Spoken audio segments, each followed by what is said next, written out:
Captain Atom number 2, written by J.T. Kroll, art by Freddie Williams II. Last left off, Captain Atom was absorbing all the energy of a volcano that appeared in Manhattan and then died. This issue picks up pretty much right after that. It opens up with news people who are covering the event. News people turn geologists and are like, hey, what happened here? And geologists are like, it's crazy, right?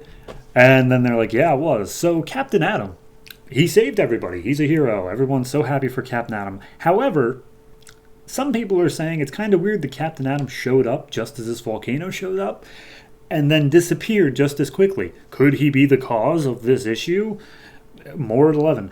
And then we get a cutaway to Captain Atom is able to reform his molecules and, become whole again. Because, of course, he is. He can control his molecules.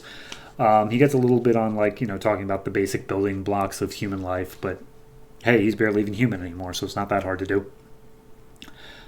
So when he comes back, though, he looks out at the city and he sees this crazy energy pattern just everywhere. And it's all coming towards him.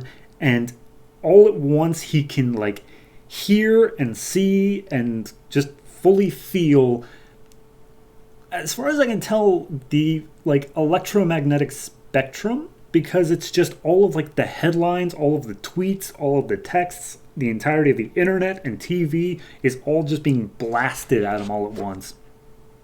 So he teleports into his base, the Continuum, where they're doing all the research from last issue. Everyone's surprised to see him because they genuinely thought he might be dead. But they ask him, hey, what's wrong? Because you're kind of screaming a lot. And he tells the one woman, Renita, to help him. They put him into some super fluid that keeps the electromagnetic spectrum out. And Dr. Magala then gives his backstory very briefly of they were looking into something in the quantum field. They had a craft that needed piloting, and Captain Nathaniel Adam signed up. But Magala lost sight of protocol, and oops, Captain Atom was made. So Renita's there, and she's feeling bad for Captain Atom because, he went through a traumatic experience. In walks a dude named Scott, which I can't even remember if he was in the last issue, but he freaking hates Captain Atom. He's like, this dude is probably giving all of us cancer right now. He's unstable. He's going to explode. He shouldn't be here around us normal people. But Captain Atom steps out and he's like, hey, shut up, Scotty. I'm getting the hang of this. And Renita is smart enough to make her own choices because it kind of seems like Scott's trying to also hit on Renita. Anyway, they head outside the Continuum because it's protected from the entirety of the electromagnetic spectrum, which I'm wondering why the point of the superfluid was, but whatever. He steps outside, he gets just a little dose of it. He's able to, now that he knows what he's looking at, he's able to break it down and understand that he is looking at the entire scope of human communications from around the world. And he's able to pick it apart, and he sees at one point this video that's posted by this kid. And the kid's like, hey, Captain Atom, super cool what you did with the volcano. You are a walking miracle. If I could just be a little selfish, I have brain cancer, and I was kind of hoping that you could, work your miracles on me. And Captain Atom's like, let's see. So he goes to Kansas City. He teleports there. He's invisible. No one can see him. He goes into this kid's hospital room, and he's like, all right, I'm going to try to cure brain cancer. Let's see how that goes. And he goes down, he shrinks down into this dude's brain, into this kid's brain. And he's like, all right, I don't know how to make cerebrospinal fluid, so I'm just going to go to everything that doesn't look like normal brain tissue and just break it apart atom by atom. Of course, at the time that he's doing this, they're trying some radical new therapy where it's going to basically they break it down as, hey, we can pick out which parts are foreign objects and this thing will attack them. And of course, with Captain Atom in there, he's a foreign object, so this stuff starts attacking him as well. But he fights through it, he fights against it, and he manages to get the tumors out of this kid's head in a it was a nice sequence. I'll fully admit it's a good sequence. There's a flash of light, and then the kid sits up. His name is Mikey. I don't think he's ever going to come back, but, in case he does.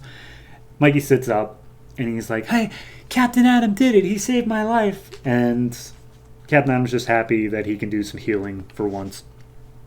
And then there's a 2-page cutaway. A bunch of dogs are fighting. Dude comes out to shush them, tells them to quit their yapping, and then one of the dogs is that thing that transformed in the last issue, and he starts transforming into the dude who's shushing him, and that's how the issue ends. I think the issue overall is pretty average. I think it's a good issue, but it really excels during the cancer bit, because it's the thankless part of it. Like he didn't even tell the kid that he was there, and the kid has no reason to think that he's there, but he's still doing it, and he doesn't want to be noticed. He's doing this because it's the right thing to do, and that's a good superhero trait. I really do like that. The art, I really do like. There's a couple weird faces here and there, but for the most part, the coloring really brings it all together. So, let me double check who did the coloring. I think I gave them credit on the last issue too, because it is just fantastic. Jose Villarrubia, fantastic job. But no, I'm going to go ahead and give this one a 7. It's a good, solid read. It really, we get the backstory of Captain Adam. We get him doing a heroic thing. Honestly, I feel like if it wasn't for the fact that this one doesn't have too much action, this might actually have made like a better first issue. Just because, not the part where he reforms, not the part with the volcano, because that clearly wouldn't make any sense, but everything after that, the whole thing of, the doctors talking about him and how he might be dangerous, him being able to see all of human communications, it's just setting up, okay, here's his power set, here's his backstory, and here's the kind of good that he does. I think that's very well done. So I'm going to give this one a 7. Still looking forward to Captain Adam moving forward. And yeah, it's a decent comic. Who'da thunk?